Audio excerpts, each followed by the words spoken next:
Everybody, it's Matt with the Moto Dojo Casa Garage, and this is the 1973 CB350 that we're going to start tearing apart to rebuild. So I'm just going to start by removing the tank and the seat, taking off the side covers, and putting a new battery in the bike to see what electrics are working and what aren't. So it should be a pretty quick video, but we'll see where we are and we'll go from there. All right, so let's get started here. So I'm going to start, as I said, by pulling the gas tank and seat off. The tank is normally connected to the petcock here, down to the carburetors, of course. And then there's also an overflow tube that runs between the two sides of the gas tank. And so that will run under the frame under here. Mine was old and disgusting, so I just cut it. What you'd have to do is remove one of these sides, but you'd want to obviously drain the gas tank first. Even after draining the gas tank, you'll probably still have some gas in there, so just be conscious of that and put a towel underneath or some kind of container. What I'd like to do with this later is make an overflow tube that's a little easier to cut off, have a little cutoff valve on there so that it can be removed more easily, because like I said, I want to either fix this tank or get another stock color and then use the Flying Dragon as well. So I want to be able to interchange the tank and side covers. But yeah, you want to pull them off of the two rubber pieces on the front on the frame. If you're not taking the seat off, you kind of need to bring it back and tilt it out. And so once that's off, we have access to the coils and a bunch of the wiring. The carburetor's a lot easier, so that's going to help us. Whoops, took the side cover off, it looks like.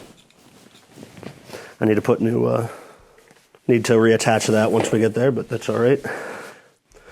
The seat is held with two pins here and here. It looks like it's missing one here, so that's all right. But basically, you just need to remove this little pin and pop it out. So, but you would do this obviously twice if you have the correct amount of pins. So I'll have to hunt one of those down once we get there.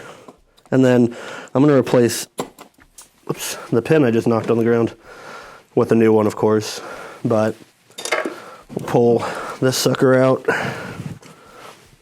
and then the seat comes right off. I want to replace this seat because it's got that tear in it. If I can't find a good original replacement, I'll look to recover the seat, but hopefully I don't have to do that. But basically now I'm just going to throw a battery in. We'll connect it to the positive and negative here and find out what's working and what isn't. Connect the negative.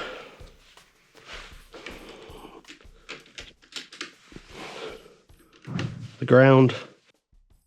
So here we go.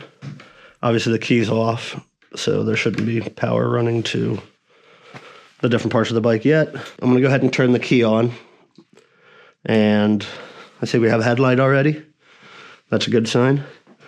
It appears I don't see a tail running light yet, but let's see if we press the brake. Okay, we pressed the brake, and now I have a tail running, so that's interesting. But it looks like we have a tail running and a tail, stop light from the rear. From the front, I don't have any juice at all, obviously, because the front brake reservoir is empty, but there should be a switch in there that activates the rear brake that doesn't appear to be working. We've got a high beam. I see the high beam activating on the wall behind me.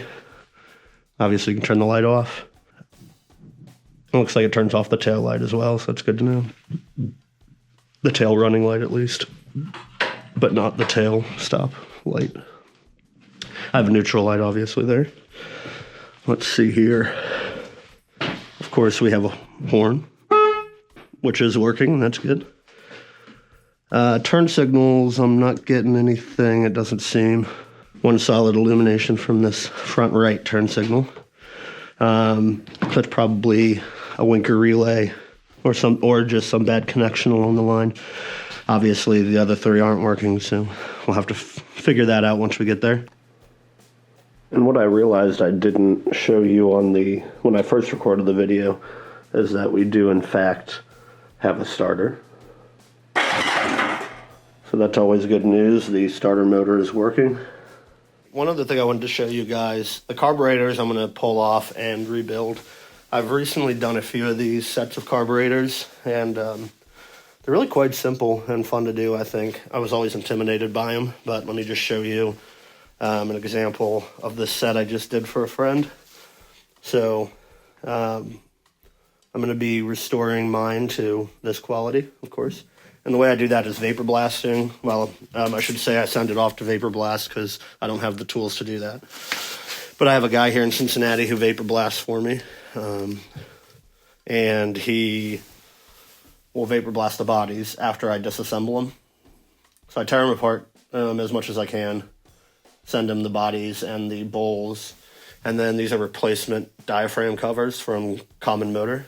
Common Motor's got really great rebuild kits as well. So I'll replace all those. You can replace the diaphragms if you need to. And yeah, so that's just a preview of what those will look like in the coming videos. And I'll definitely do a video just focusing on the carburetors as well. I use Common Motor's video showing how to tear it apart and put them back together. It's really informative and really helpful. So I'll put a link to that in the description.